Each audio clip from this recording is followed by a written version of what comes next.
we've had to endure some extremely challenging times. We couldn't, foot the bill for the rent. We had a little one as well. I remember we were like, just don't put a diaper on her. We've only got one diaper left. My wife, on the other hand, had a different outlook on marriage. She speaks about it a lot. She's like, I was waiting for you at some point to bail out or leave. Love is not just the fluff. Some people will say love is work, and they say that at the expense of the fluff. Other people will choose the fluff at the expense of the work. Where I'm like, no, true love is both, man. You can still be firm as a man, but have a bit of tenderness. Yeah. You can still lead, even though you've got a soft voice. Yeah. Hey, what's up? Welcome to That Husband podcast with me, Black Newborn. Here we are husbands who aren't where we want to be, but certainly are not where we used to be. We are imperfect, always failing forward, trying to know better so that we can do better.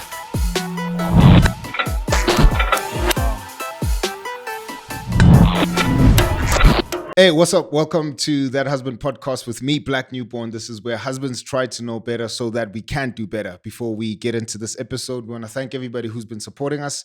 If you are new, don't forget to hit the subscribe button, hit the notification bell so that you're updated on every single episode we drop every Wednesday at 11:30. If you want to support us, you can do that by two ways. One, you can buy us coffee. We love coffee on this podcast, and you can click the link in our comment section and buy us as many coffees as your heart desires so that we're energized to keep on making more of this content. Number two, you can support us by booking me as a speaker or an MC for your next event. That's at booking@blacknewborn.com. That's booking@blacknewborn.com. The husband that's sitting across the table from me today, I'm going to call him by his full name.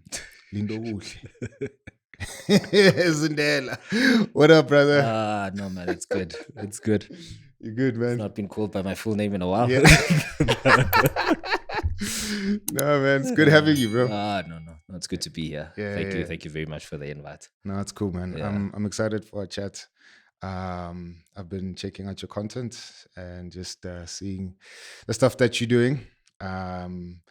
Today is Saturday, so we actually should have booked you for tomorrow so that we can have a nice Sunday course. It is a Sunday. Man, that's dope. When did you guys start doing the Sunday content? The Sunday series Yeah. started by chance. It was by mistake. Sure. 27th of July, I posted a reel. Was supposed to have gone on a date. This was last year? Last year. Okay. Was supposed to have gone on a date, but I don't know what was happening. I think I was working and I just couldn't stop working. So I figured, you know what, maybe get some steaks and it's cook. While I was cooking the steaks, my wife goes in front of the camera. She's got such a personality. I always say to her, like, I wish the world could see how great you are. Yeah. She went in front of the camera and she's like, Sana, look at my nails. My nails are done. Yeah. We're supposed to be on a date, Yeah. but we are here cooking. Sure. I watched it over, a couple of times. I watched it over and over and over again. I'm like, there's something here. Sure. That I took that Sana bit. I'm like, okay, you're gonna say we're gonna start something on a Sunday. We're gonna cook. Sure. We're gonna start off the episode with Sana. Yeah. It is a Sunday. Sure. And from there, it literally just took off. It absolutely took off. So that's how it started. Then we've carried on the series ever since. We've carried on with that series ever since. You guys are diligent. Even when you're not at home, you still continue with that series. Yeah, it's dope, bro. If we're traveling, so I'm from Ladysmith originally. If we're traveling, they've gotten used to it now. Initially, it was like, hey, Zindela manje wenzani namakamera, and that's my dad. So when we're traveling, we'll pull out the tripod. We'll shoot the content.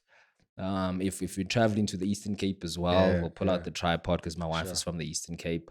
We'll pull out the tripod and we'll shoot content, and it's crazy, how many lives it's impacted. I think even from just our immediate family, it's given us an opportunity to communicate. Yeah. Food is in essence an opportunity for you to guys to sit, break bread together, Yep. and communicate. Yep. As abantu abamnyama, I think we do sometimes miss on an opportunity to communicate because I think my dad would speak about it when they were growing up. It's something that they used to do. Sure. Babehlala estofini, the stove lesamalahle Yeah. back in the day. When was that thing? There's a brand. I forgot what the brand is, man. Yeah. But there was a common brand. Mbongeningema also had a song about it. Yes, yeah. stove samalahle. Yeah. Yes. Welcome Dover. Welcome to over Yeah. So they would sit around the stove and have conversations and talk. Yeah. But I feel as if it got lost. I don't know where, at which point it got lost. Because growing up, it's, our parents would maybe sit alone and we would sit in front of the TV, watch TV. At some point, PlayStations were introduced and we'd sit in our rooms and we'd play PlayStations. And you don't realize how much is lost by losing on the most important thing in relationships. Sure. Relationships amongst, parents and children, partners, sure, siblings, just the basic art of communication. Because we'd lost out on it growing up, it became very difficult for us when we were old to say, okay, we're dealing with conflict now. Sure. How do we navigate around this conflict that we're facing because we don't know how to communicate what we are feeling? Sure. So the Sunday series, when we get home, you whip out the tripod, we sit, we talk. We have a chance to communicate. And the same, when we go to the Eastern Cape as well, it's the same thing. Sure. When we have friends over, it's the same thing. They get so intrigued at, our life story. We sit and we communicate and we let them know, we didn't just wake up and find ourselves here. It's been a lot of hard work. So the impact it's made, we get stopped at, for me, that's the biggest shocker. Like we'd be at a mall, my wife will get stopped by someone that will run over to her, give her a hug, embrace her and say, your content has carried me through this pregnancy. That's great, bro. Or your content has helped me so much through the difficulties that I was dealing with. And my wife is always like, what content? We're just cooking on a Sunday. So you don't realize how much of an impact something so simple can make. And in essence, that's dope, bro. We started with the series and we've carried on with it. It's made such a big difference in people's lives. Man, that's dope, man. I want us to unpack more of that and speak more about the impact, and we'll probably park it for now and circle back to it. There's a book behind me. We compiling that as a resource to give to husbands who don't enjoy the benefit of community of other husbands. So they're in a space where they're probably the only husband, whether that's at work, where they stay in their family. They just don't have brothers that they can chop it up like we chopping it up with. And then there's another group of guys who just don't have a good image of marriage. The PR of marriage hasn't been good publicity for them. They have uncles who've either bailed out, dads who are cheating, whatever the case is, but they just don't think that marriage is for them. And so we, in season 1, asked our guests to give us 2 names of husbands who either inspired them to get married or stay married, and then we'd put those names in that book, to give to guys to say, again, husbands are not heroes, but we just dudes who are failing forward, showing up, taking seriously the call of being a husband and wanting to love our wives as best as we can, wanting to be present for our kids as much as we can. Season 2, what we're asking our guests to help us with is define what a husband is. So if you could define what a husband is for us, and we'll throw it in that book. For me, the essence of being a husband is showing up every day, being present. When things are good, taking it all in, enjoying it. When things are not great, but still being present. Because it's very easy to check out. Being a husband is being committed to see it through. through the highs, through the lows, through the happy moments, and through the moments when you need to take time to work on each other and work on the relationship. For me, the essence of being a husband is, I think, I'll just tie it up by, it's a present man, a present man that's committed to being there for his wife, for his family. Yeah. Yeah, that's it. Yeah, that's dope, man. Did you grow up with a guy like that? Yes, I did. Okay. An incredible man. Yeah. Babu Zindela. Yeah. My dad. Senior. The real Babu Zindela. I grew up in a home with my mom and my dad. Sure. We're a family of 6. I've got 5 siblings. It wasn't easy. And especially considering the fact that Landela nangokuseduzane. I don't know how to put it. It's myself, my sisters. Are you the firstborn? I've got an older sister. Okay. So it's my older sister, then it's me. Then I've got another sister that's literally a few months apart. Then I've got another sister. Then another sister 2 years apart. But the gap is very small. Are you the only dude? I've got a younger brother. Okay. He's a chef in America. Okay. But I think the difficulty of raising kids with teacher's salary, both my parents, working class educators in high schools, the responsibility of having to raise these children. I see it now and I'm like, my goodness, I've only got 2 kids. How did you guys do it with all these kids? Yeah. But he was there. Sure. He was present. He was a strong figure. Yeah. I've always seen my dad strong until maybe we can touch on that a bit later when we lost my mom. Okay. That was the one time I saw him not strong. Sure. And what's crazy is we needed to be strong for him. For him, man. And that for me was something that completely changed my outlook on having kids. We were there for him at a very difficult time for him, and still are there for him. Look, he's remarried to an incredible woman. Okay. But from where we come from to where we are, it's been nothing but grace. Sure. That and my uncle as well, another incredible gentleman.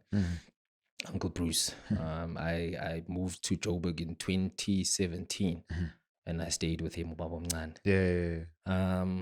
Different. Sure. He's different compared to my dad. My dad is more a traditional Zulu man. Yeah. Traditional Zulu man. Yes, I grew up in the kitchen where my dad would, come in, help my mom cook from time to time, but he's more of a traditional Zulu man. And my uncle, on the other hand, was the polar opposite to my dad, but also incredible, present, nurturing, loving, qualities that. So I've taken both and almost found middle ground. Because the one thing I battled with Black growing up was I always wanted to be like my dad. But it was always my hurdle because I could never be him. Sure.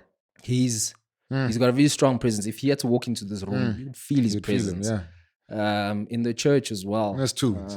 There's tunes. Perfectly put. There's tunes. And I always wanted to be like him. To my detriment, because in my younger days, before meeting my wife, even when I met my wife, I always wanted to be something I was not. Sure.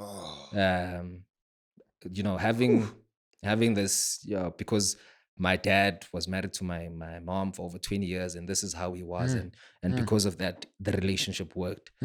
And not realizing that I'm putting myself in shoes that I don't fit in, and I needed to take a step back and adjust. Living with my uncle for that year was probably one of the best things that could have ever happened for me, because it helped strip away things that were, call it, holding me back. Sure. It taught me that you can still be firm as a man, but have a bit of tenderness. Yeah. You can still lead, even though you've got a soft voice. Yeah. You can still, it's such a, what's the word? What's the English word? You can have a loud voice, but it's still being soft. Yes. Yeah. And it still have the authority to carry your message through. Yeah. So I was blessed to have these two very incredible men. Learn from them. Grew up being raised by my dad, and for a year coming to Joburg. You know, when I got to Joburg, I remember, funny story. I was stuck at work. I'm an intern. I don't have a car. It is pouring. Sure. My manager's like, "We'll get an Uber for you." Yeah. I'm like, Uber. Yeah. Nazi cab, Gazamo from Lady Smith. They're like, they're gonna get an Uber for me. Sure. But bang request Uber. I get in. I'm like, okay. This guy knows my name. He's like, "Hey, Lindo, Gunjan." I'm like, hey? How does he know my name? This is 2017. This is 2017. It's crazy. You know, when you're from a small town, you don't realize like there's a lot of things that you don't know. We get in the Uber. I go home. Where was I going to with the story? I get in the Uber, go home. Where was I with this? It is learning you were setting up the difference between your dad and your uncle. And what yes. How you've occupied that middle. Yeah. I get in the Uber, I get home, and you know, the conversations that I would have with my uncle. Yeah.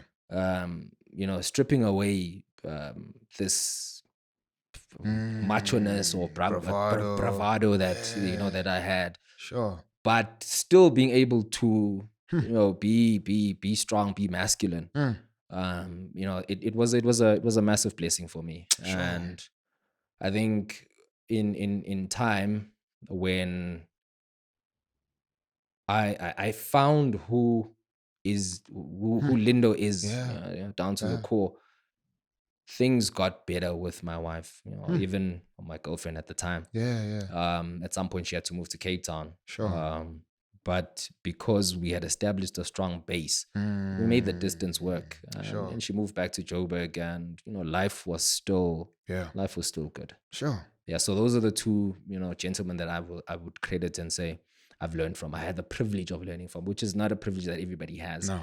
You know, case in point, my dad grew up without his father. Yes, he had Obaba Mkhulu and Obaba Mncane there, but it's not this. It's not the same. Man. No. Yeah. It's not the same. Yeah.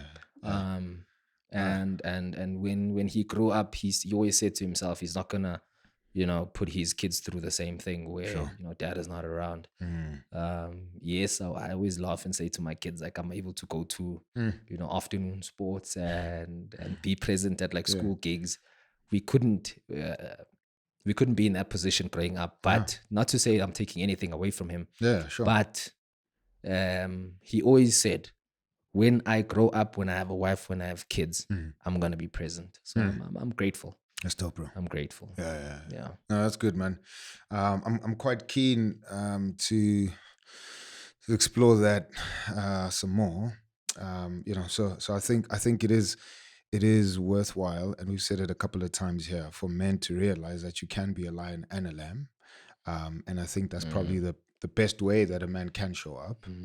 You know, so if you're too much of a lion, man, you might step on toes without even realizing. You know, you just we blinded to our own blind spots, and we don't know until somebody comes from the outside to be like, hey, I think that's a blind spot. If you're too much of a lamb, man, you might not have the, you know, the necessary tools to kind of rein in, you know, the people that you're leading. Especially when there's danger, you know. So I think having to embrace both, knowing at what times to tap into the other, because there's other times where you just need to be the lion, man, and be like, hey, we need to call this in and rein it in. In fact, there's a guy, he's a rapper, author, podcaster, KB, and so he describes a situation where he was at the park with his boys. So they both at that point probably under the age of 6. And so he keeps telling them that when they're at the park and he calls them, let's say they running off, whatever, he said to them, don't question why I'm calling you. If I scream your name, don't ever, especially in the park, don't question why I'm screaming your name. At that point, do what I'm telling you. And they, these kids at that point always want to ask why, right? You shot at us. Why is that right? Why, Daddy? Yeah, right. So time passes. They go to the park, etc., etc. This one time they were playing at the park, and the boys ran past the boundary, and I think a car was coming. Ooh. And then he screamed both their names, and they responded and came back running to him. And so he was like, man, so he sits them down. He's like, I was prepping you for days like these, Had you stood in the middle of the road to question why my lion is calling you, you probably would have died, So there's times when the lion needs to come out because you're reining in somebody that you're leading, loving, to save their lives. But there's other times where you're gonna have to be gentle, in your approach, etc. So I say that to second, you finding this middle. That I think yes, we might have extremes, but generally I think, man, especially as husbands, we need to have both, and I think in our case, in fact, you have 3 females in your house. Yeah. I have 2, and so I'm like, man, we need a lion and lamb probably more than most guys. If you have sons, you're probably gonna have to rein in your lion more. And not to say that you don't have to be tender at all. So I'm keen to find out, how did you come to that awareness? Is it probably being second born, but firstborn son? Because you spoke about this pressure that you had embodied, and it sounds like that pressure wasn't put on you necessarily. I don't know, might have, but you embodied that and you carried that. Where does it come from, and when do you get to a point where you're aware that, man, I'm putting pressure on myself? Was it that year you lived with Uncle Bruce, or how did it play out? Yeah, I think probably before, because when I'll maybe take it back to our university days. So I got to uni, in close to the Midlands of Free State, border Free State, KZN. Yeah. And I moved to Bloem 2 years later to study there. And while I was there, my sister moved to Bloem. My other sister also moved to Bloem. We actually all eventually studied the 3 of us rather studied in Bloemfontein. Okay. And I felt as if I had a responsibility to almost, I think, even more than being an older brother, but almost be a father to them, without realizing that. Was your mother still alive at that point? Yeah, my mom's still alive. My mom passed away 2021. Okay. Without realizing that I am damaging the relationship with my siblings, and I realized this late in life. They didn't need another father. Dad was there. But they needed an older brother. I do have that regret. Looking back to say I perhaps maybe could have done better. But again, I think the difficulties, like I was saying, I realized when I lived with Uncle Bruce that I don't need to be my father. I am enough being myself. And did you know yourself? At the time, no. Okay. At the time, no. Battled a lot with it. When you get to work, I've always had, like, not to blow smoke up my own ears, but I've always had potential in a lot of things. When I got to work, you see something, you try and optimize it, do it better. Yeah. And by doing that, they give you more responsibility. You're capable. You're capable. Let's give you more responsibility. I was tasked with doing more, and without realizing, at some point I was traveling between Cape Town, PE, KZN, back to Joburg, circling in, like literally every second Sure. weekend I was traveling. I mean, I'm young at the time. Yeah. And I realized I battled a lot with, knowing who I really am. I had an incredible, we still keep in contact. She was the managing director of the company I worked at the time. Incredible lady. And she had so much faith in me. She set up sessions for me to see, I don't know what to call them, a life coach. And this person asked me a question that literally left me. I'm like, okay, how do I answer this? We get asked this a lot. If you're going for an interview, Sure. they'll ask you, so tell us about yourself. And she asked me, so who is Lindo? Loaded, man. And I gave her very, on the surface, answers. And she's like, let's go deeper. And I realized that I was a reflection, if that's the right term to use. I was a reflection of my father. And I was not really living who I really am. Sheesh, man. And when I stripped away and almost, got comfortable with who I am, I'm a, a tender guy. But at the same time, something my wife said to me in the infancy of our relationship, she's like, I'll get back to my point. She's like, in our relationship, I need to see God in you. Sure. You need to see the dangers that we could potentially face before they come to life. I need to see them from you. You need to be able to protect us from those imminent dangers. Yeah. And in as much as I am tender, the things that I care about, I will fight for dear life for. Yeah.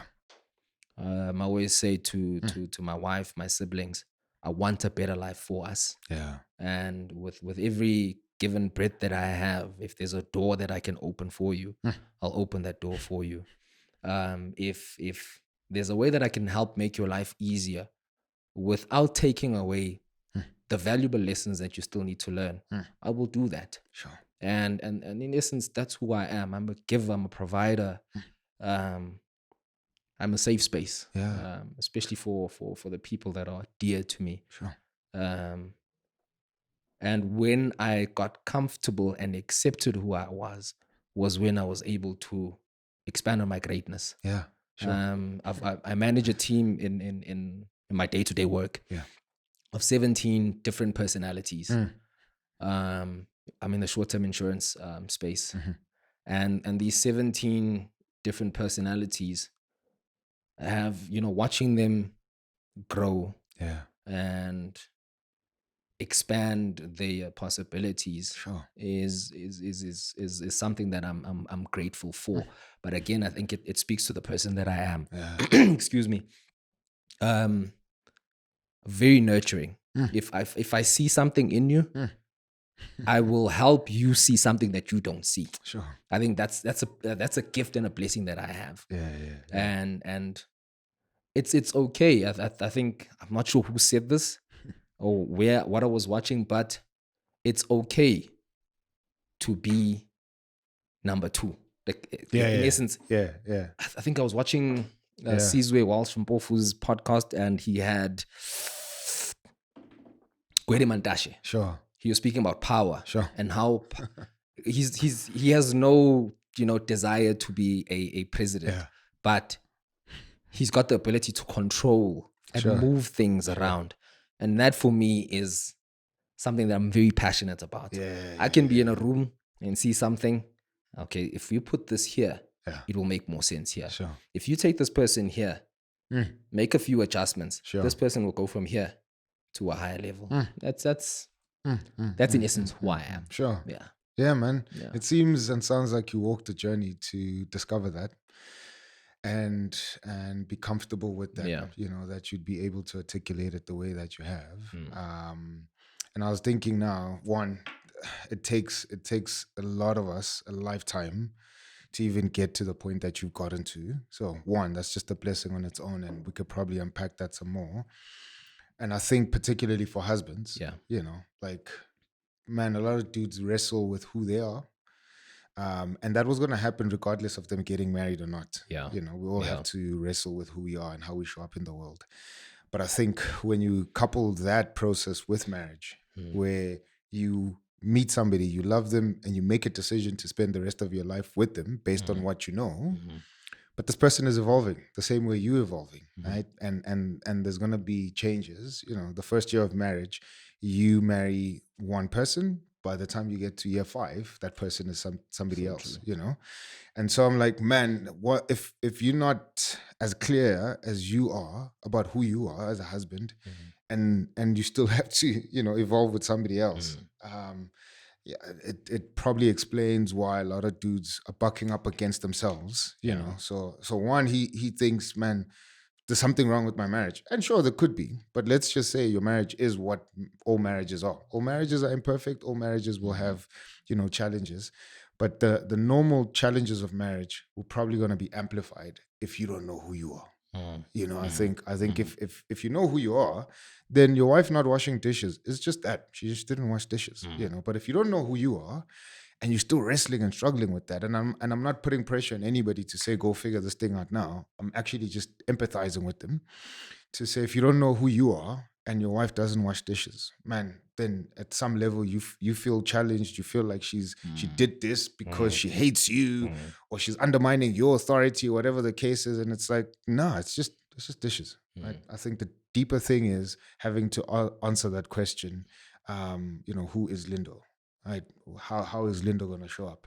And I think even not even an inverse, but an addition to that question is what are you? Because I think you figured out who you are, and that helped you to figure out what you are.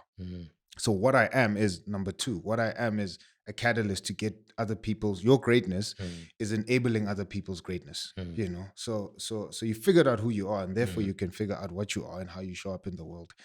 And so I say that to say to husbands who are watching this, man, I empathize with you, and I know it's tough, and not most of us are gonna get to, because you're 33 now, only 33, and you've gotten to that point, and I'm like, man, this the next 10 years of your life as you evolve are gonna be totally different compared to somebody who doesn't know who they are and what they are. They still gonna be bouncing off walls, man. Which answers a question I had when I watched you guys from a distance, that your marriage seems very chilled. But now I know why. Besides your own demeanor, showing up anywhere, knowing who and what you are, man, especially if you're the leader, it really sets the tone for the people that are around you, So as husbands already, we set the temperature, the tone for our marriages, our families, the spiritual climate, etc. But man, because you're so anchored, it's like, sure. Because I was like, man, this too chill. Like, you guys seem, and it's on camera. So I'm like, I don't know how I picked that up, but I think because it's so ingrained in who you are, and it's really coloring the your marriage, that it's very visible, and we can pick that up. So shout outs to you, man. Shout outs for doing that work. Shout outs to your wife for being patient. And maybe you could speak to this, because you had said in one of your videos that one of her superpowers is how she, uplifts you and doesn't break you down. And I was quite interested in the choice of words, So she builds you up and doesn't break you down. You could have said she just builds you up and that was enough, but you had to add the caveat that she doesn't break you down. That is something I'm quite passionate about. Black.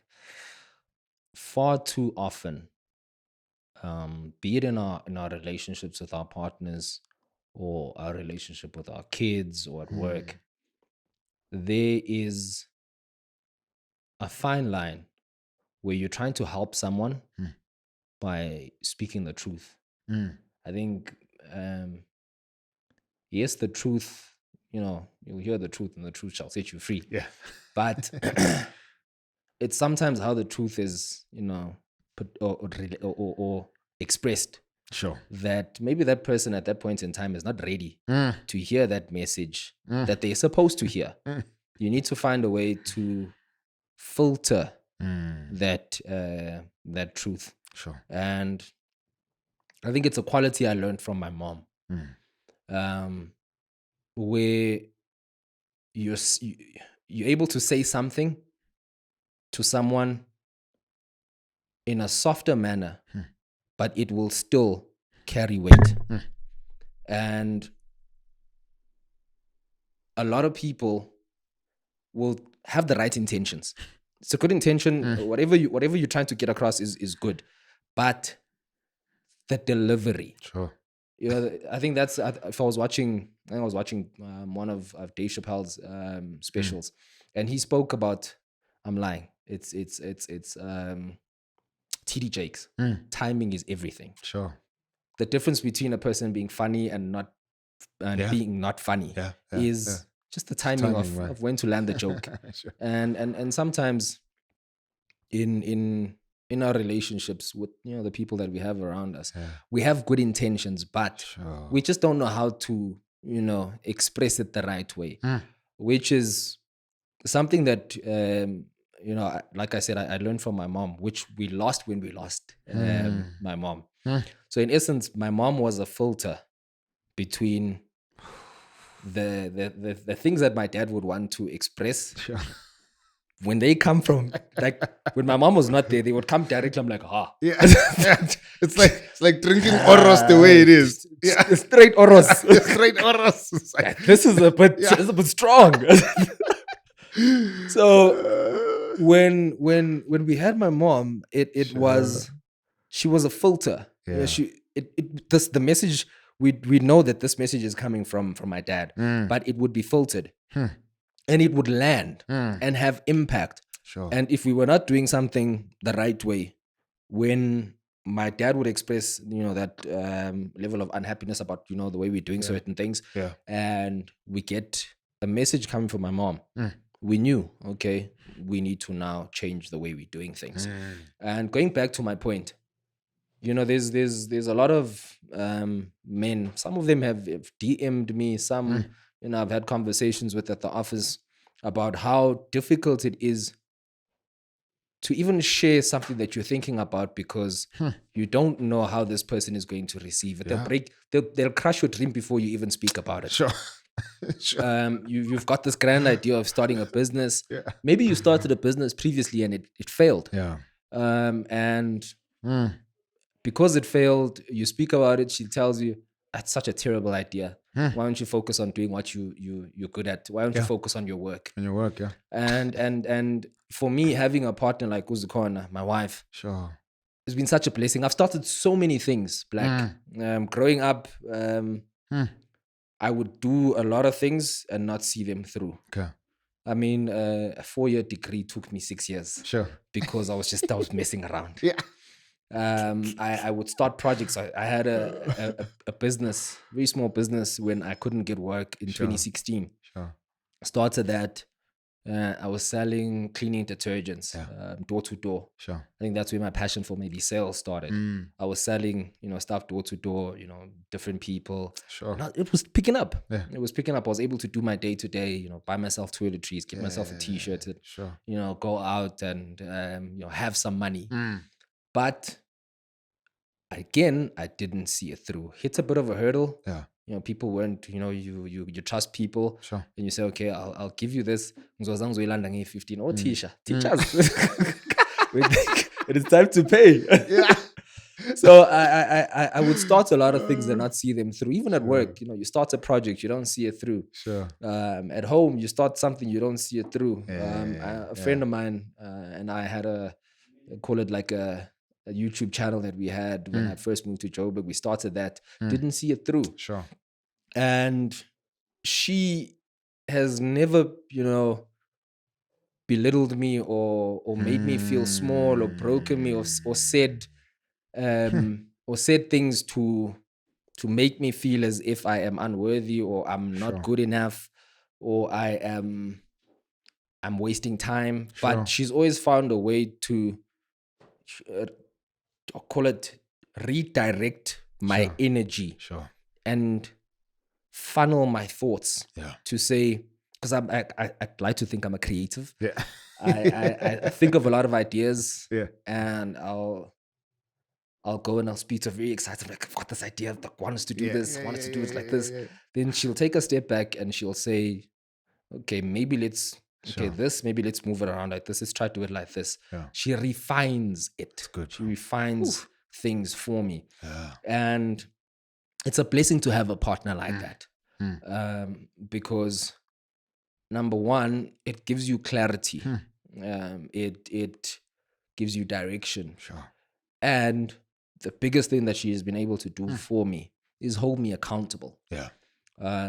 She holds me accountable to say, look, you said you were gonna do this. You had these ideas, you had these plans, but you're not seeing it through. That's it. Good, man. Yeah, like the beauty of having somebody that's gonna build you up without breaking you down. Yeah. And that's good. The breaking down part. Sometimes we do need to be broken down. I'm not saying we are, because if we were perfect, like I like to use the potter's wheel as an example. Sure. The potter will get a lump of clay, but that clay, in order for it to become a pot, clay pot, things need to happen to it. Yeah. And that's in essence what a supportive partner is. Yeah. You're a lump of clay when you walk into this, this relationship, and you mold each other up. Sure. She's molded me up. There's things in me that I had. People see me from my days in university. They're like, there's no way this is Lindo. Yeah. there's no way this is Lindo. Yeah. Sure. And again, it's because I was broken down, but broken down for the good. Yeah. Because you can break someone down and kill them. Man. And you can break them down and they rise. Yeah. And when they rise a new person. Yeah. So I'm not saying we must shy away from being broken down, because when we're broken down, there's things of the past that need to get left in the past. Yeah. And you need to walk into this new space, a new person. And that's what she's been for me. That's good, bro. And that's in essence what I mean by that statement. Yeah. Break you down, build you up without breaking you down. Yeah. Sure. That's great, man. Shout outs to her. And shout outs to many wives who do that for their husbands. We've said countless times on this pod that women who don't realize the power that they're given by good men who give themselves to them fully, so you giving yourself to your wife fully, knowing that she can mold you, and clearly her molding you has resulted in expressing your greatness, or she can break you if she wants to. And out of anybody in the world except God, our wives are the only people with enough power to kill us as husbands. So I could call you an idiot now, and you'll be like, all right, sure, whatever, Black. Right? If your wife calls you an idiot, we could say it slaps differently, but it will feel like an actual slap, right? It's different, man. If your wife says it, and I think it's the power that they possess in building us and shaping us, and vice versa. They've given themselves to us. And we are custodians of their dreams, and we can either kill those dreams or, being enablers, like you were saying earlier on, being the person who's a catalyst to get her dreams, expressed. You said you'd want the world to see how great she is. We see it, man. I just wanted to say that, like, we see it. We see how amazing she is, bro. And obviously you see it in different dimensions than we do. But the little that the screen allows for us to see, man, we see her greatness, bro.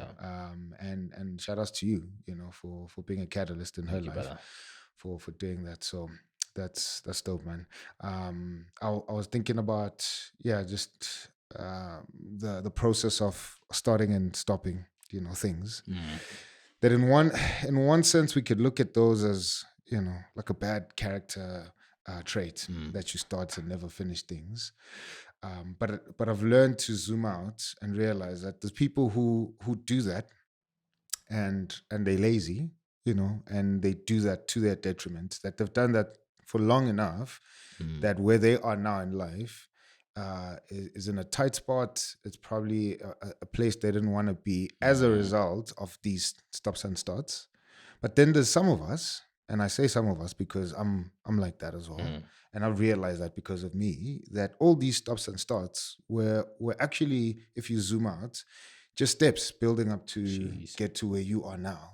So I had to stop and start all these things because there were things in those other projects that I was learning. It wasn't about the project. It wasn't about the business that you were starting, but the skills that you needed there. There's a mindset that needed to be broken. There's a mindset that needed to be shifted so that you can move on to the next thing. And the next thing, again, became a tool in your hand to shape and mold the kind of person that you're going to be later.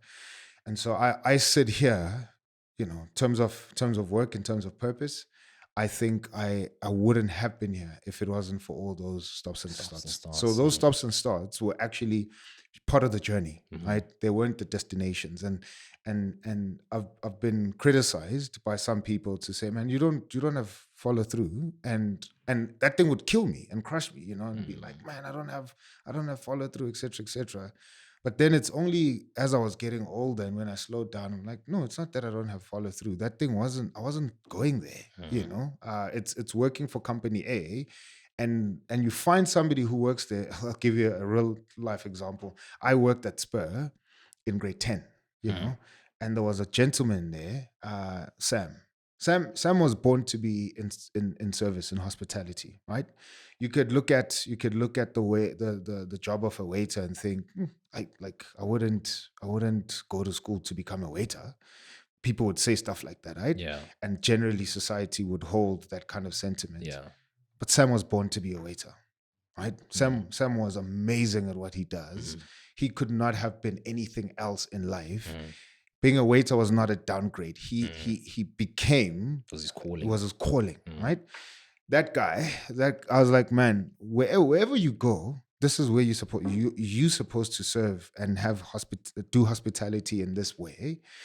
Just like excellent, just crazy. In my little grade 10 brain, I saw that in Sam, that Sam is meant to, and that's how he got his kids through school. That's how he lived. That's how he built his house, working at Spur, right? And that was his thing. But for me, I wasn't supposed to work at Spur. I learned what I needed to learn. One of the things is just don't take orders without your notepad. That's one thing I learned at Spur because somebody casted me in the face, and I learned how to deal with humans. But I wasn't supposed to be there, and I'm not looking at that as a like, I'm not denigrating it and saying, oh, that was beneath me. No, I had to be there fully, but that wasn't gonna. I'm not Sam, right? I moved into sales. I did sales at some point. And I worked for a big car manufacturer. Man, that was my thing, right? But there's a lot of things I learned there while I was there. There's ways in which I got shaped. There's ways in which I compromised part of who I am so that parts of the parts that I needed for where I was going could come up, right? And so I moved through all of those stages. And earlier on, before we started recording, you were like, what do you actually do? And I'm like, I do this and that, right? And I can only hold all of those things together because of all those other stops and starts, right? Long way to say. I think there are guys we need to call out. Say, man, you lazy.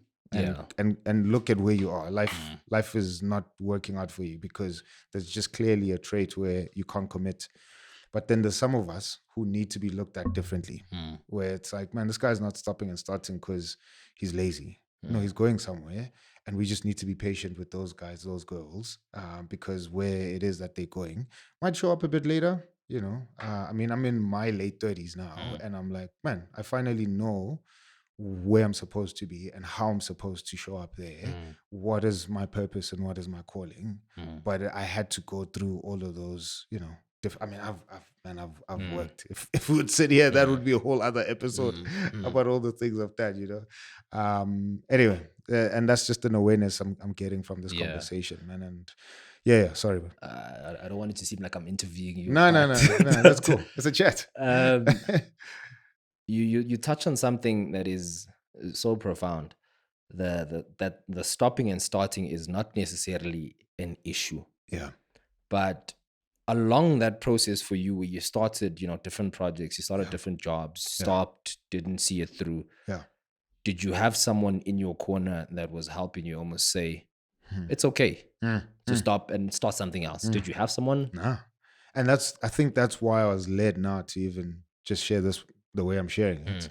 Because I think for me, it's only later on now in life that I've had guys like that who are like, no, you're different. Like you're not like the guys at your first job who that was going to be. I'm not a Sam. Sam's career is to be in hospitality and to be in service in that regard. I'm not Sam. It's only now that I have guys who are older who are like, yeah, like you're different, and we see that difference, and you need to press into that. And the more you press into your difference, the better you are for the space that you're in, So if you try and conform yourself to be something that you're not, it's going to be detrimental for you and for the people that you're supposed to be serving and leading and loving and caring for, whatever the case is. So I wish I had a guy like that saying to me, it's fine, that's why I was like, I had to learn that through a whole lot of doubting myself. Getting to a point and not finishing. And let me tell you the honest truth, I didn't even think I was not finishing. I was just going where where my purpose was calling me. I didn't know that. I can only articulate that now in hindsight. But I didn't look at there was just a nagging feeling in me that, like, this is not it. And not like, oh, I'm depressed that this is not the thing, No. In fact, my wife reminded me now, before we got married, I was in the film industry, and I was just like, I'm done, I'm quitting, And she was like, man, she's always appreciated my resolve when it comes to leaving a space, So for her, I wasn't like, I'm not really sure. When I say I leave, You're gone. I'm gone, And so I think it's only when people in those spaces came to me and said, you didn't finish this thing. Yeah, maybe you actually don't have a follow through. And then I'd be like, oh, that sucks. Like, I don't want to be that person. Because that says to me, I'm irresponsible, I'm unreliable, I can't be trusted. And then I'm like, no, like when I was there, I gave my all. And it's not that I was faithless when I was in that space. I did what I had to do. And then when it was time to leave, you have to leave, And so now I think I am where I'm meant to be.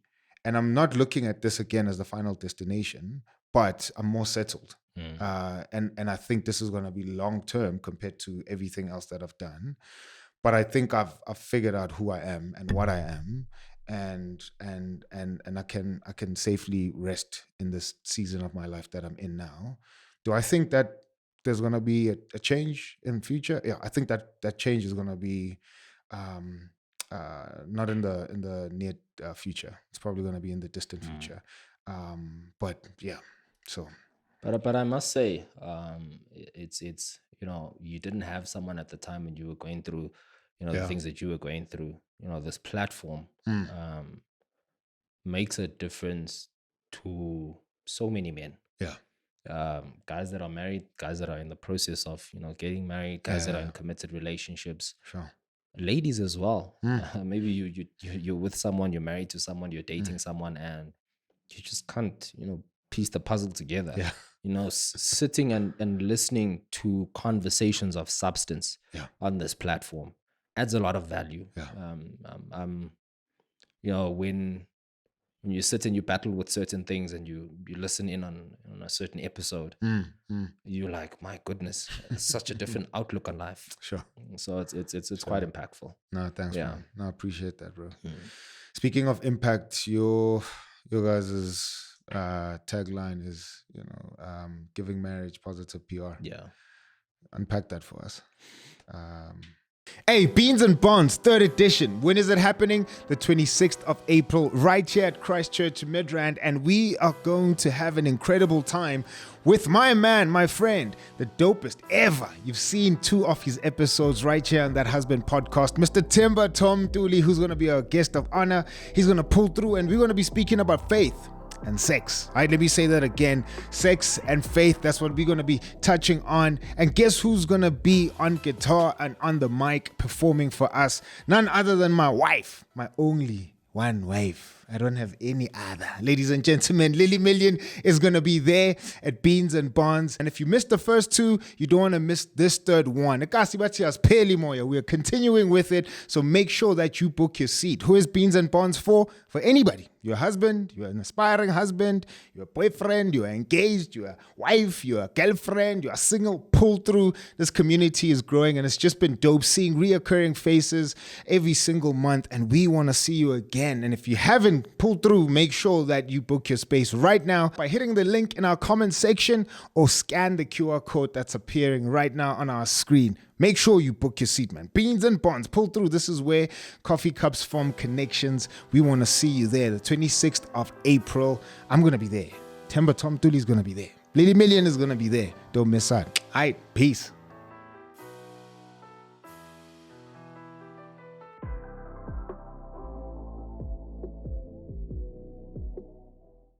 Speaking of impact, your guys' tagline is, giving marriage positive PR. Yeah. Unpack that for us. When we were dating, I think we had a lot of people saying it's gonna change when you get married, because we're talking about marriage. Like I've always wanted to get married. My wife, on the other hand, had a different outlook on marriage. Okay. Because she grew up without a father. She was raised by her mom and her grandmother. And for her, she speaks about it a lot. She's like, I was waiting for you at some point to bail out or leave.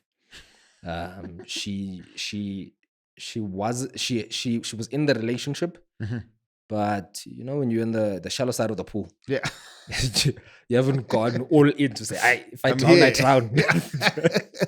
And I was there in the deep end. Yeah. Swimming alone. Swimming. I can't. So when we were dating and actively speaking about marriage, people like, it's gonna change when he gets married. He's gonna start coming home late. He's gonna be he's gonna be doing all these things that he's not doing right now. Sure. And I realized it's a common thing. Yeah. In society, that a thing that's so pure and beautiful is looked at on with a negative connotation. To say it changes you for the worst. There's not a lot of examples on social media of people living life fully committed to each other, loving each other, being happy.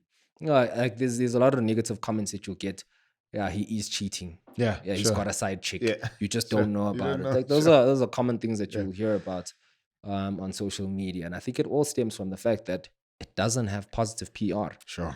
You'll see a lot of people, one minute they committed, they happily married, the next, they are, doing the wrong things. Sure. And for us, that it's a commitment to say, again, I'm not living my life for social media. No, 100%. I promise you, this is my life. Yeah. The people that have stepped into my space will know. Yeah, sure. It's not for views and likes and comments. No. Yeah. This is the life that I actually live. I love my wife. Yeah. I love my kids. I love making them happy. I'm not miserable doing these things. I am extremely happy. Sure. I promise you, I am content. I am happy. Sure. There's nothing I am hiding. My wife knows passwords to my phone. There's nothing that I'm hiding from her. Sure. And it's giving. That's in essence what we're trying to do. Give marriage that positive PR that it deserves. That it's okay to be happy. It's okay to be committed. And I promise you, like the biggest thing I say this to the guys that I'll like speak to. Let's take a chance. Sure. Love. And when you love wholeheartedly. I promise you, the person on the other end, like I was saying, my wife initially, because of how she grew up, not having the same setup that I had. When she came to my home for the first time, she's like, what's happening here? So much so that her relationship with my parents from the time my mom was there. Crazy story. When we were in the process of umembes. Sure. We were taking gifts to Zikona's family. My mom said to my wife, she said, "Wena usuzoba umama waleli khaya." Yep. Little did we know that she was saying goodbye. Sheesh, man. And she's literally been that. Sure. And I think also it was so much easier for her to, like, when she realized this man actually loves me. This man is committed to me. When she stripped away at, things that maybe she grew up, as a norm to her, to say it's okay to, because she was very strong. Like, when I first, started dating her, she was doing things herself. I'd be like, can I help you with this? She's like, no. Because you're so used to doing these things alone. Sure. And when she gave herself, for lack of a better word, gave herself over to me. And, we met each other at the deep end of this love. Sure. It's a beautiful feeling. Still, and that's what marriage is, and that's the image that it needs to have. I'm not saying, you said something earlier in the conversation, that there's no perfect marriage. There's no perfect marriage. We're not always happy, smiling. There's difficult moments. We've had to endure some extremely, extremely challenging times. Where, when we look back, I mean, we were still young at the time as well. I was out of work. She was out of work. She's pregnant with our second child. We were staying in a bachelor pad in Mill Park. Sure. We couldn't, foot the bill for the rent. We had a little one as well with us at the time. Crazy, right? I remember we just don't put a diaper on her. We've only got one diaper left. Because if you put it on and she's in the house, she messes it. I mean, our baby Uzanande was making wheeze in the and you were mopping behind her. Not having money for milk, calling family, calling friends, asking for money for milk. And literally, I remember this one time we had probably 20, 30 bucks. We walked to Campbell Square, bought chips. Large chips, and we ate the large chips. We walked back. We had a car, but we didn't have petrol to just move around. We walked back to the house. We get to our place and we try and open. They've locked us out. So again, I'm just speaking about, like, it's not all good times. There's difficult times. We literally had to get into, we sat in the car. I remember sitting there thinking, what are we gonna do? And that night we sat well into the night. I'm like, okay, suck up my pride. I'm gonna speak to my uncle. Can you please have a place to stay for tonight? I made up a lie and said, look, there's water in the house, and they're fixing that up. We slept. We had a good meal. I woke up that morning and we went to the agency for the property. And he said we need to pay 30,000 rand. That's crazy. Because we hadn't paid rent in 5-6 months. We need to pay 30 grand. You don't have work at that point. I don't have work. So 30K is a joke. Yeah, it's a joke. Those are the some of the difficult things we had to endure. And I mean, she was my girlfriend at the time. My dad is, a preacher in the church. So the shame of his son, golden son, coming home with a pregnant girlfriend and staying at home. We stayed at home from Feb until My daughter was born in June. Zikwana got work in July. She started at the bank in July. And literally, my parents, again, support. Support is very important. Yeah. I don't know. Some people may look at it, in a different way. I'm grateful that I've been supported throughout my journey. My dad was like, okay, cool. Uzikwana told him, Sebens, where you guys gonna stay? We found a place, but we don't have money for deposit.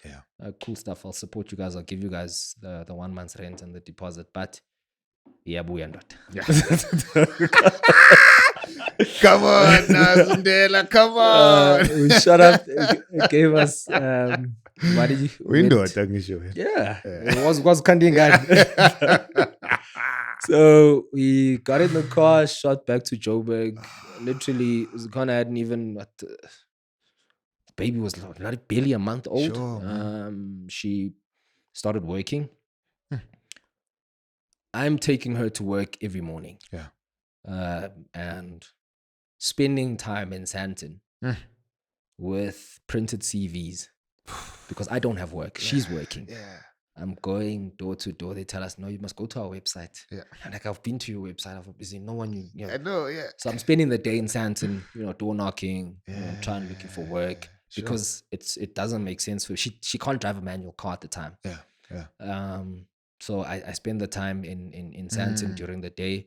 When she finishes, we go home. Rinse, repeat that process. Man. And it got to a point, she got her first paycheck. She got paid the first time that month in July. And it was starting to get to me. Like, I'm not working. The bills need to be paid. There's 2 kids. There's 1 salary. And that salary is, it's not, the bills are here. The salary is here. even the salary is reaching for the bills. It is extremely difficult. But again, supporting each other. I mean, I remember the frustration of, sitting, it's me, the kids. So we've got an aunt that is helping with the kids. And I'm getting frustrated. Is you applying, we regret to inform you. We're applying, we regret to inform you.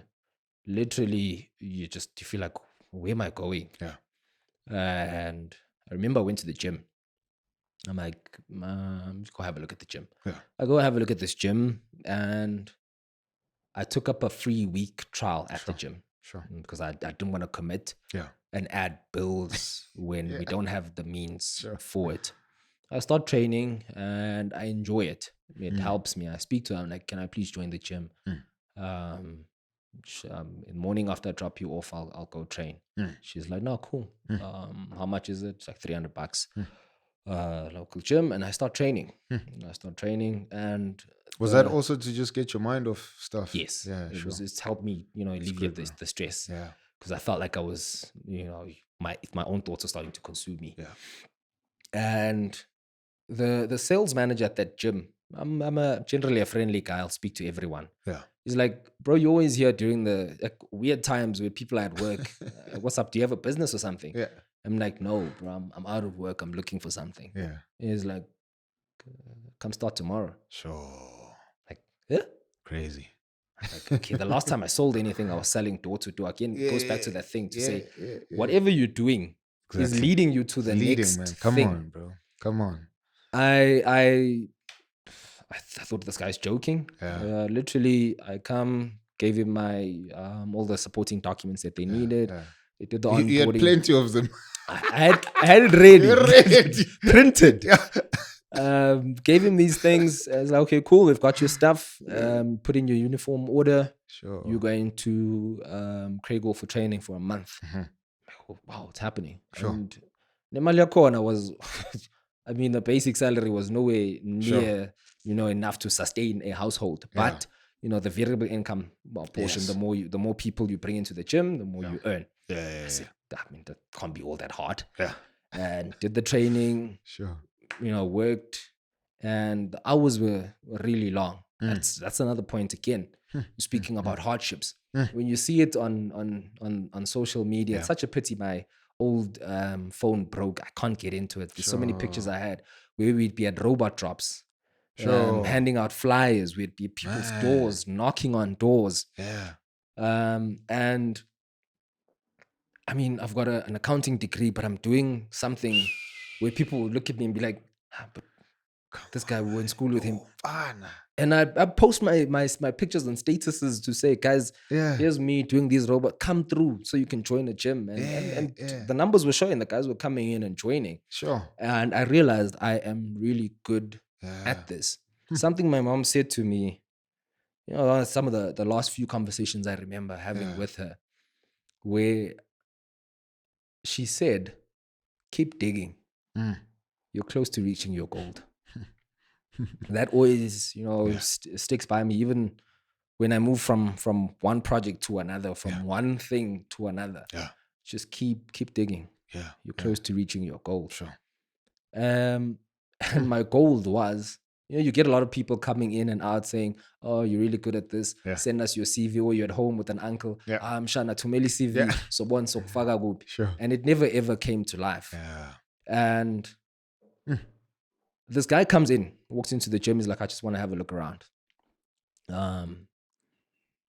Take him through. He leaves with a gym membership because I was that passionate about what I do. You're not going to walk into my space, have a look, and leave without a membership. He leaves with a membership, and on his way out, he's like, send me your CV. You're really good at what you do. I think you'd be a fit in what I do. But he's one of those guys. I don't send it through to him. You don't? Nah. Crazy. Because like so many people have been promising you uncles, so friends. So I'm thinking, it's whatever. He comes through the following day. I didn't receive your CV, bro. Like, what's happening? I'm like, I'll send it through. I get home. I hadn't told my wife that there's somebody that wants my CV that works in insurance. Third day, it's like, bro, I haven't received your CV. Are you serious? I get home, I tell my wife, like, for 3 days, this guy's been asking me for my CV. It's like 3 days. Let's send it to him now. Send it through. Literally sent it through. The following morning, I get a call from HR. You're scheduled for an interview. I'm like, whoa, interview. Me? And interview happens. After the interview happens, I've got the job. Again, that point we're making, that one thing will lead you to the next. And it's not like you were lazy at any point you were at, because that's the thing I was thinking of now. I'm like, the narratives that people tell themselves to justify why a dude with an accounting degree could be doing the job that he's doing. Like, you're not, I mean, you probably were fazed by that stuff, but that stuff did not hold you back, to somehow impact how you show up at the gym. You knew that people might be saying stuff, but you still showed up faithfully, worked hard. Nobody's going to come into my space and leave without a membership. That shows determination, but you weren't supposed to be at the gym. You were going somewhere, right? So I'm like, man, And Black, that for me is, the positive PR that marriage deserves. And I think it's platforms like this that highlight, because it's so difficult to put that out on a 90-second reel or a video on TikTok. Conversations around marriage need time to unpack, because we've been through so much for us to get to where we are right now. And I always say, when we pray, God, you're not done.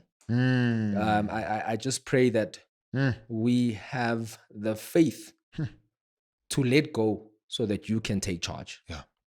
I live by that principle. That's good. Trust in the Lord with all your heart and lean not on your own understanding.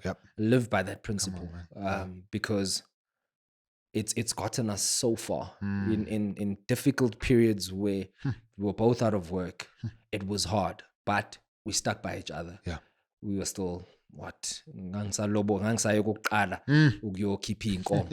because I was working an intern job, I didn't have enough money to say Sophia but the from that period where we're both out of work to a point where, you know, Zikona's only working and I'm not working, to a point where I'm working, and because the gym is so demanding in the sense that you literally start your day at 5 a.m, you're training, you're speaking to people on the floor, asking for referrals while you're training, because people need to know who you are so that they can buy into, you know, what you're selling. I'd leave the house at 4:45, come back sometimes at 9 in the night. That's crazy. Kids are sleeping. The money's getting a bit better, but my wife is not happy that I'm not here. It's costing you something. It's costing me something. Yeah. It's costing me time with my partner. Yeah. And it was also a very difficult time in our relationship because I'm there, but I'm not there. Yeah. Sure. Then I moved and started working in short-term insurance. And it became also very difficult because you're selling something, you know, you can come into the gym, you know, feel the weights, feel the machines. Insurance, you can only experience it when there's when you need it. When you need it. Yeah. Either there's a robbery, there's a car accident. You know, Sure. You can't feel it, you can't touch it. Yeah. It was difficult for me to sell something that was intangible and trying to find value. You know, adding value. And I'm selling a premium insurance, you know, product. It was difficult for me to, you know, balance out how do I add value in this product. And again, it's a variable income position. Sure. You don't sell, you don't get paid. Yeah. And I had to knuckle down. And I've got some great mentors in my space, from you know, my regional manager at the time, my now general manager, people that, you know, believe in me. And have helped me shine through and you know, grow in the business. And those were all those difficult periods that we had to go through to get to where we are now. And that's what marriage deserves. Yeah, man. It deserves that positive PR because it's such a beautiful thing. It is, brother. It's a beautiful thing. Yeah. Somebody could ask and push back, you know, and say, why put it on social media? You know, earlier on you were like, man, this is my life. I'm not acting. Yeah. You know, this is who I truly am. Somebody could say, okay, sure, let's be yourself. Yeah. Why do you need to put it on camera? Because social media has a lot of negative aspects to it. I and it's crazy. It's the negative things that trend. Yeah. It's all the negative things that trend. Like if I had to come here and speak, you know, negatively. I mean, there's so many, you know, conversations you've had on this platform that deserve to be, you know, number one on the trending lists. But because it's positive things, it won't trend. Sure. And this little small glimpse of positives, I don't know how many billions of people on social media, but if my contribution is that small bit of positivity, it's good, bro. I'm happy with that. Yeah. My dad always says, focus on putting a light in the small corner that you are in. You're not gonna miraculously, you know, change the whole world. Sure. But your small deed of good, you don't know who it impacts. You don't know who's watching. Sure. And that one person that's watching, that's maybe battling with something in their life, and they see you navigate, you know, through that thing. That for me is enough. Yeah. It's we can't, guys, allow ourselves, you know, for negativity to rule. Yeah. We need more positivity. Yeah. Even if it's that small, tiny bits of positivity, I'm happy with that. Sure. If, you know, we see it, we get people sending us DMs, we get people that will come across at malls and say, you've helped me get through this thing that I was dealing with in my life. Yeah. Family as well, you know, that will say, you know, you've helped us, you know, see life in a different light. That for me that's it. That's in essence why we do what we do. I always say to my wife, if it doesn't add value, don't do it. That's good, bro. We always aim to add a bit of value. Yeah. In what we do. Yeah. That's it. That's good, man. Speaking of value, I mean, before I even move on, I think that's something worth championing and just putting more trumpets on that, you know. And that's the heart behind why we do what we do. You know, change your corner of the universe, and we believe we want to do that with one episode every week. Yes. And if we can reach one husband, man, you know, having a bunch of husbands that can be reached one each week, eventually, whenever this work comes to an end, we want to see the country changed, you know. And maybe I just answered myself. We're not going to stop until the country changes, you know. So when we see husbands who are loving their wives wholeheartedly, when we see husbands who are fathers who are at home, presently doing healthy things, you know, because you can be at home doing a lot of rubbish. But if you at home doing healthy things with your kids, man, I think maybe that's when we'll pass on the baton to somebody else. But until that day comes, we'll, you know, put in a little bit sliver of positivity, and hopefully that will compound and change things. 100%. You know, so shout outs to you guys for doing that, man, and you are doing it.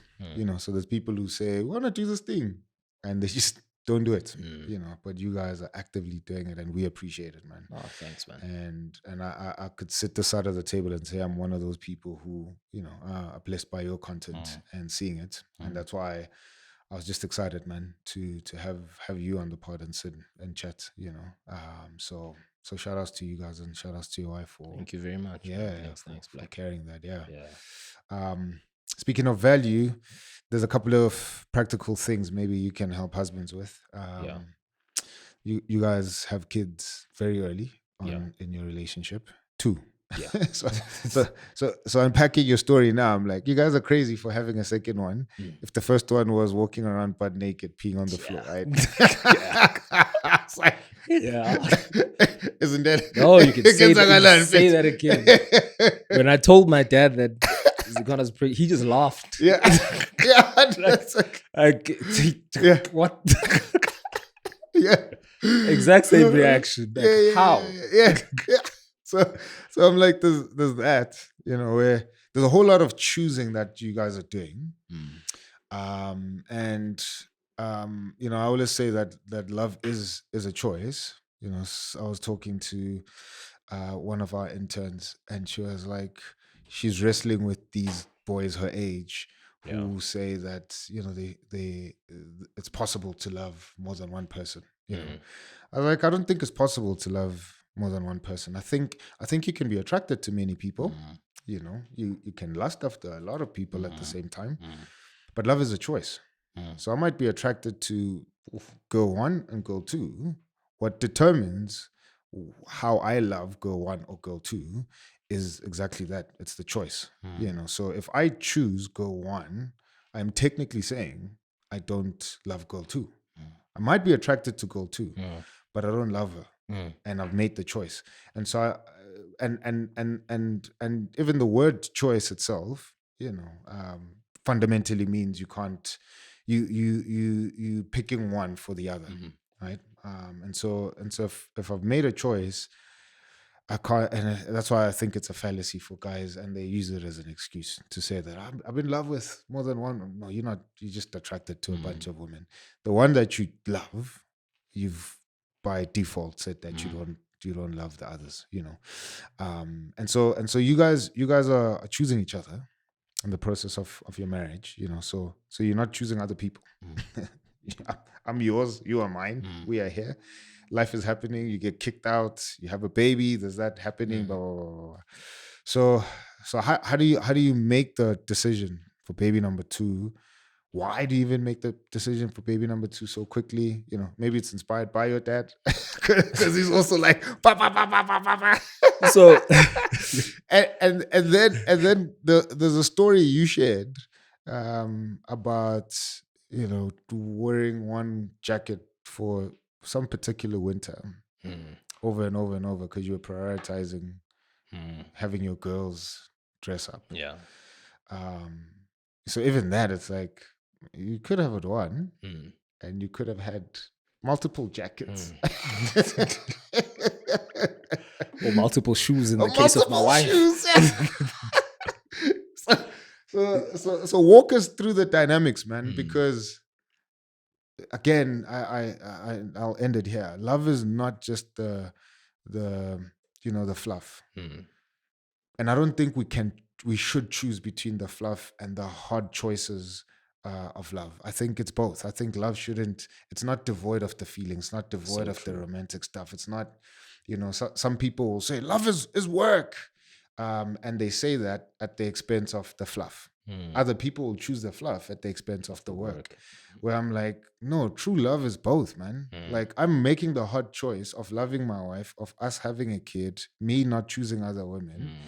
Yeah, and once I make that choice, there's the fluff that comes. There's the, nice fuzzy feelings that come, etc., etc. So how do you as a husband navigate all of that stuff? How do you convince your wife this is the right thing to do? It was like neither of our kids are planned by us. God's plan, maybe yes, but you guys plan the names. Yeah, we plan the names. Yeah, they're very specific. But us having kids, I mean, we speak about it now. We'd love to have another child, God willing, a boy. Yeah. But we were saying, right now we feel as if we're not in the position, to have another child. But just to maybe take a step back. When we met, I was at home the whole 2016. I just moved to Joburg. I didn't date anyone when I was at home. I spent a lot of time, trying to call it find myself. You're seeing your peers, working in these big corporates, some moving abroad, doing all these great things, buying cars, and your life is just stationary. So I figured, let me take time and work on myself, and in that process, eventually, an opportunity came around, and I moved to Joburg, and my wife, my girlfriend at the time, she had just finished her honors degree, and she was working as an intern for one of the audit firms, and we meet, and it's just sparks. I'm like, this is the most beautiful woman I've ever seen. Sure. Even prior to getting to a point of maybe like speaking to her, we get on the bus in Mill Park, or in Auckland Park, and get off in Parktown. I see this, but I'm scared to speak to her until eventually I muster up the courage to, speak to her. From there, literally, we were just, it was a fire. Sure. We were so hooked onto each other. Inseparable. Yeah. And she just got accepted to move to the Cape Town office for this audit firm. And it was a big opportunity for her. And we figured, what? I'm staying with my uncle at the time. She's staying at a res for people that are doing their honors. And I figured, what? I've just got paid. Let's go to Santon and have fun. We went out, had dinner, had a bit of a jaw. I had booked at a hotel. I always say when I drive past that hotel, I'm like, Zenande. Yeah. You're conceived in that hotel. Whatever the name of the hotel should be her middle name. So, I mean, we were both young at the time. Literally, we had no business, having kids or thinking or thinking about having kids. So, Zenande was not planned. She moves to Cape Town. She doesn't know she's pregnant. And she finds out she's pregnant and she's in Cape Town. Then we need to try and wrap our heads around that. Like, how are we going to deal with this? She's also now got the insecurity of, this guy likes me, but Is he really going to be with me for the long haul? Or am I also going to continue the generational, I don't want to call it curse. Habit. Habit. Yes. Where, her grandmother had her mother and her mother had her, and she's now having Zenande. So is that like now something that's going to be a ripple effect? It's going to carry on. And she trusted me enough to say, okay, let's see where this goes. What's happening in your mind, bro? I'm scared. I'm like, I'm nowhere ready to be a father. I'm a child myself. Yeah. I mean, when my stipend runs out, I'm calling home. Yeah. I'm asking, can y'all please, my bus ticket Top up. I'm still battling with that, and we have the child. I'm in between. Like every second or third month, I'm flying down to Cape Town. Okay. We see the scan, and I'm like, wow, this is our child. This is us. Okay, we'll try and make it work, and we'll find a way around it. Sure. And she made the sacrifice of leaving that, program in Cape Town to come back to Joburg, and to go back to the Joburg office and try and build up from there. Yeah. And in that process, her contract is running out. My contract is running out closer to, I'm gonna say 20. Timelines might be wrong, but in that period, she's close. Her contract is running out. My contract is running out, and the contract runs out. Mine's also comes to an end. But I think again, we did not put any measures in place to say we are going to talk about family planning. We're just hoping that there's we're doing these things that adults do. Kids, stop it. We're hoping, and lo and behold, she falls pregnant. Again. I come back from work. When I get back from work, she's crying. I'm like, what's wrong? Is everything okay? She's like, because the gap between the girls is what, like a year and a half? It's about a year and 3 months or so, or something like that. But call it a little over a year. She's crying. She's pregnant. I'm like, you're joking. It's like, I'm not joking. There's like, she shows me all these pregnancy tests. I'm like, oh my goodness. What the hell are we gonna do? I'm laughing because I know how painful this thing is, man. There's nothing else I can do but laugh. And so to answer your question, none of our kids were planned. But the one thing that was planned that we made a choice on is choosing each other in that process and supporting each other to say, we're gonna find a way through this. Through being locked out of our place. Through her giving birth at a public hospital in Ladysmith back home. She gave birth in Ladysmith. And, with our first child, we were both on medical aid. It was a lot softer. The experience at the public hospital was different. Yeah, man, I've heard.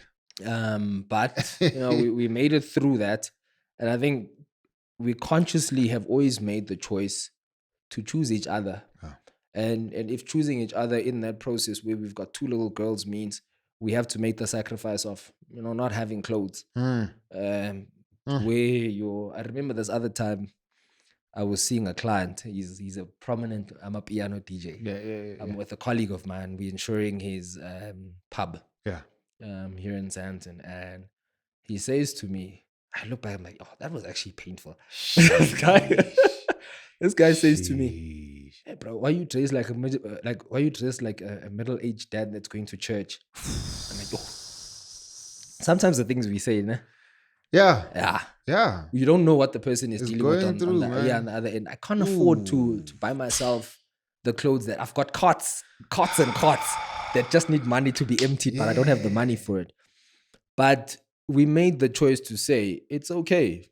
Our kids can have clothes. Our kids can go to school. Our kids can have lunch at school.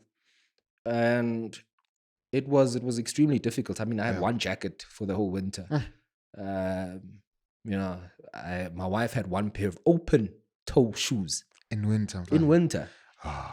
She did not do her nails throughout that winter. We did not have money for her to even do her nails. She wore one wig. Oh. Literally, I remember Yeah. she'd sleep namapondo. Yeah. Mapondo. Yeah, Wake up in the morning, wash, pat the pondos down, whip the With wig the- on. We hit and make our way to work. It was extremely difficult. Yeah. But again, it was a trade-off of our kids Yeah. have decent lunch at school. I remember there was a time Yeah. the school called us to say, maybe we can give you guys some ideas for lunch. Maybe look at changing the girls. I'm like, guys, you don't know that you see in that lunch. That's the best idea. That's the lunch. We can't afford other ideas. No, that's the teacher. best idea that we have, and it was extremely difficult. But again, we worked actively to make sure that situation gets better. Sure. And now, when I look back, you're speaking of the love and the fluff. The love was always there, but there was difficult periods in between. We've not gone out on a date in I don't know how long, but we found ways to try and make it work. I remember it was Mother's Day. I look back, I still have we still have it in the room. Yeah. We bought a picture frame. So we do it every year now. It's like a little tradition that we've built on. Yeah. So every year we'll take a picture that either we've taken in the year, we print it, we put it in the picture frame. It's not picture frame, picture book. I don't know what to call it. It's those booklets. Albums. Yeah. Put in the album. Yeah. And the album, there's a picture section and then there's an option where you write. Yes. A message. So every year on Mother's Day we'll write something. So we've always found ways to, in the difficult times, make do with what we have to still make it feel special. That's dope, bro. And now that there's a little bit more resources, life, we're still able to look back, reflect, and enjoy it. Enjoy having a little bit more than we had in the past. So it's the most important thing that I can maybe share would be, don't worry about being stuck in making sure that you're providing for your kids and not having enough for yourself. The time will come. And time will come when it does get better. It does get, another door will open that will give you more resources. The time will come. But for me, the biggest thing was I just need to make sure that first and foremost, my kids are looked after. Dope, bro. Because again, you don't realize the significance of making sure that your kids are they're good. Yeah. Because they see other kids at school.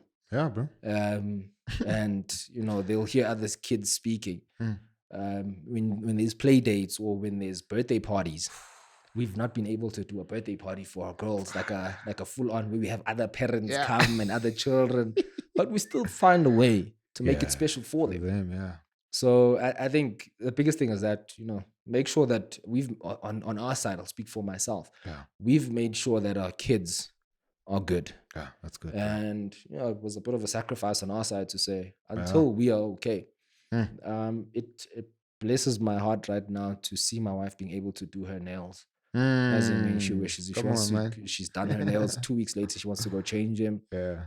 It makes me happy. Come on, bro. If she sees a pair of shoes that she likes and she's like, calls me, she's like, I saw this pair of shoes that I like. Can I get them? Yeah, no, by all means do it. Sure. Because we know we weren't always there. I mean, I had that guy tell me I'm dressed like a middle-aged dad going to church.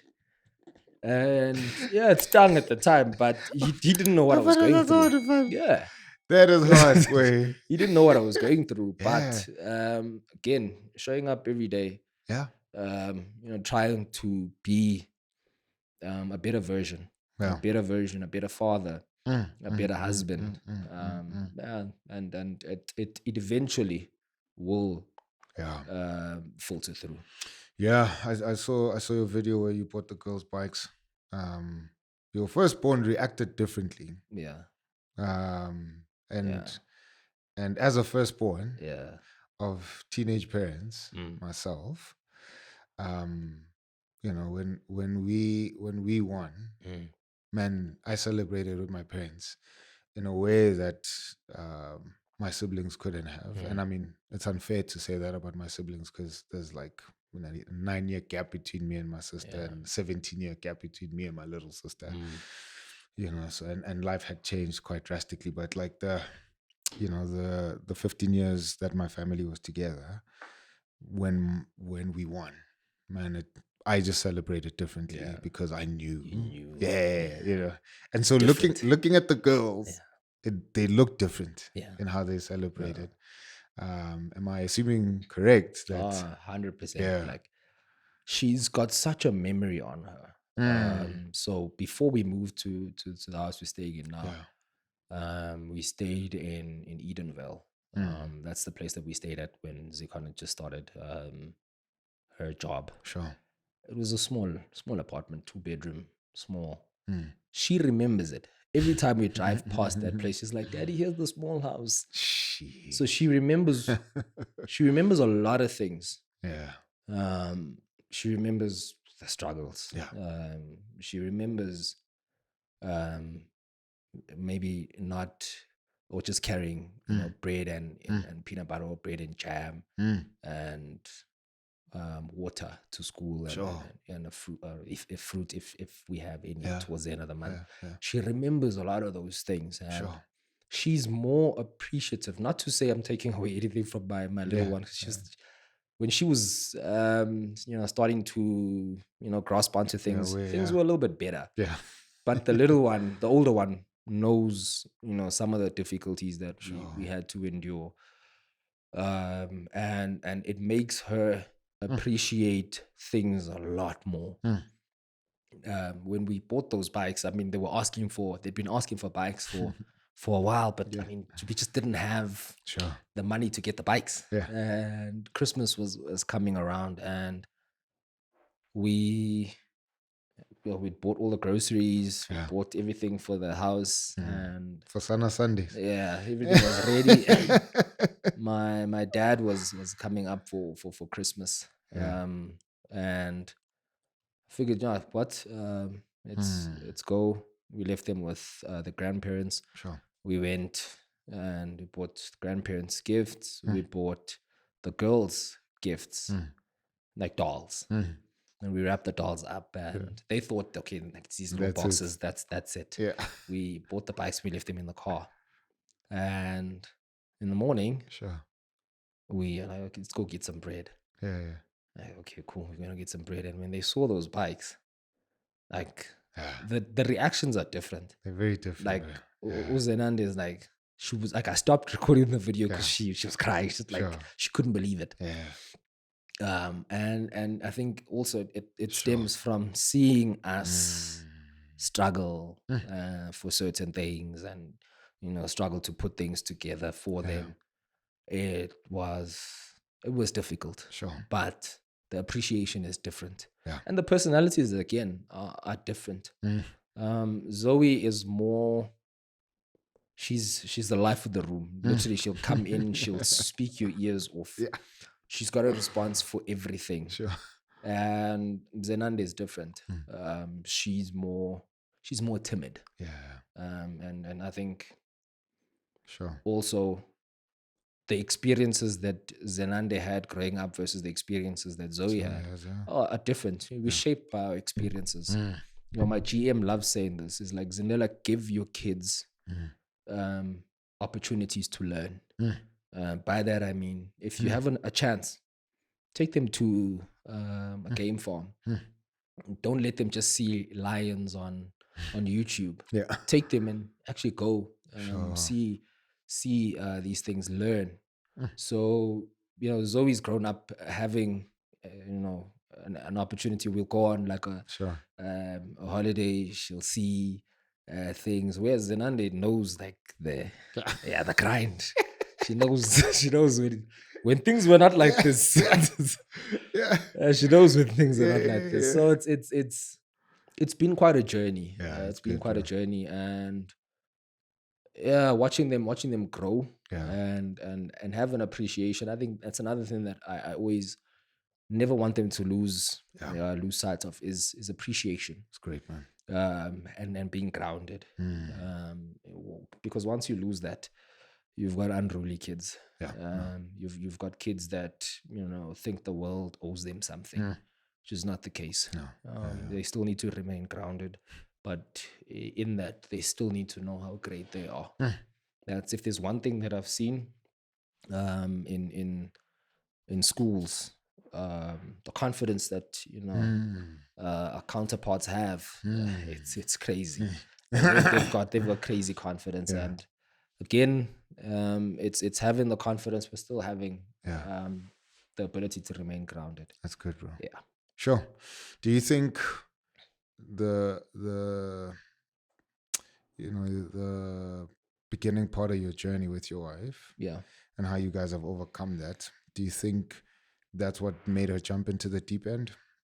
So in all those moments, you fall pregnant, financially things are tough. Generally, and by generally I mean probably 80% or probably even 95% of the time, guys will bail out. Yeah. Man, I'm not cut out for this. I'm just an intern. Yavaya. Hey, deal with the pregnancy. I'm out.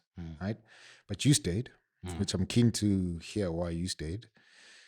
Do you think your staying is what made her think, man, I'm going to jump into the deep end with this guy? He's probably different. My story is going to be different. I'm not going to succumb to the same generational patterns as people in my family, because I clearly have a good one. So do you think that's what made her jump, and why did you stay? I think it's a large part of why she jumped into the deep end, because she had an option.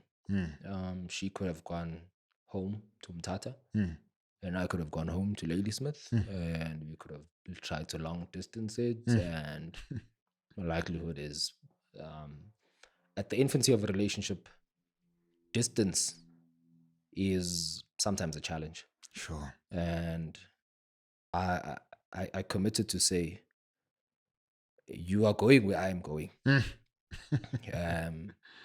And we're going to try and make it work. Sure. We're going to get out of this hole that we're in right now. And I'm not going to say go home. We'll go home to my home together, and we'll try and find a way to make it work. Sure. And I think that was one of the main reasons maybe why she said, I'm going to commit to building something with this guy. And for me, one of the main reasons why I stayed, it could have been very easy for me to, bail out, leave. It may sound, far-fetched, but I knew that she's the woman I wanted to spend the rest of my life with. Sure. From the time that I'd met her, I knew that, she's the one person I want to spend the rest of my life with. And I think that year where I was at home gave me a lot of clarity in terms of what I want in a woman. Sure. And what I want in a relationship. Sure.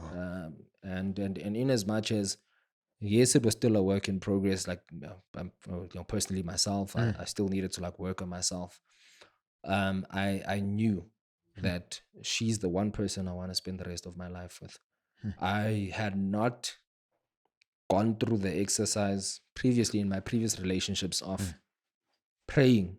Sure. I remember this one time my parents called me to the room and they said, that year when I was at home, they said, hey, what are you saying? And they said,